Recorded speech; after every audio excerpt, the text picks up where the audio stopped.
I was actually at a lunchtime seminar when the sentencing was announced, and it was really devastating. And as soon as that seminar was over, I literally had to leave and find a quiet corner for a bit of a sob. As to whether the sentencing was expected, I don't like to think about it in that way, because I think once you talk about expectations, you fall into the trap of the Chinese Communist Party, because there's been this narrative in recent days that, oh, the sentencing is not as bad as everyone thought it might be. That's the implication of that, is that for something like this, there is a reasonable range of sentencing. No, there isn't. Even 1 second is too much in terms of these people being in jail. They should never have been arrested, never have been charged, never have been convicted, never have been sentenced. And do you believe that the magnitude of the sentencing sends a message to Hong Kong people?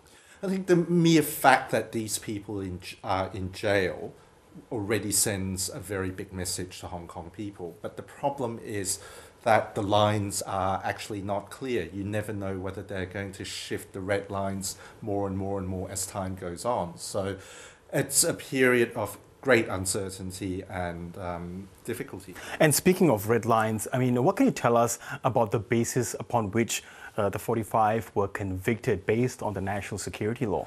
So what happened was that in July 2020, just after the national security law came into force, the group that's been convicted were all pro-democracy activists and politicians, were involved in an informal primary election to choose a set of candidates to run in the Legislative Council elections in Hong Kong that year, which was later cancelled.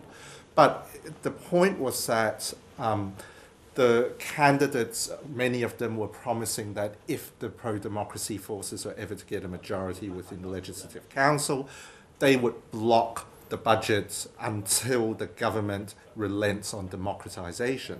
So basically, they were trying to work within Hong Kong's constitutional system, dealing with the Legislative Council, and there are provisions within Hong Kong's mini-constitution, the Basic Law, about how to deal with budgetary deadlocks in the legislature.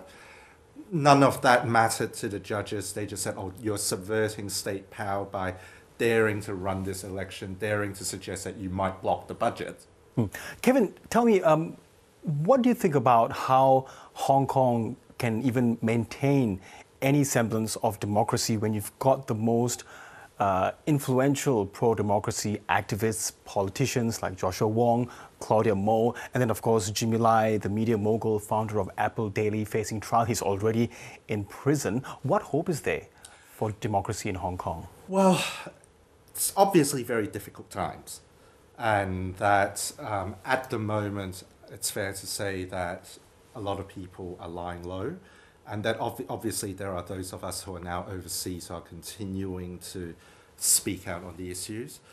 But to use an analogy that is often applied to Hong Kong in recent years, and this whole idea that there are nails in the coffin when it comes to Hong Kong's one country, two systems, or as an international city and all that, I think China needs to be careful, because they've now put so many nails into this coffin that the structural integrity of this coffin is now in question, and it's only a matter of time that the timber in the coffin is going to be loose enough that we can all break free.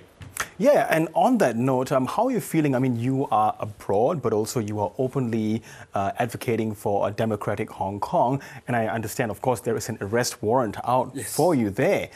Do you fear for your safety at all? And on another point, do you ever foresee yourself ever returning to Hong Kong? Well, there's not much I can do about safety-related issues. It is what it is. But in terms of Hong Kong, whether I can ever return, I'm confident that one day I'll return to Hong Kong safe and sound, and that the city will be free again. Okay, Kevin Yam, really, really good to speak to you on Asia Newsweek. Thank you so much for your time. Thank you.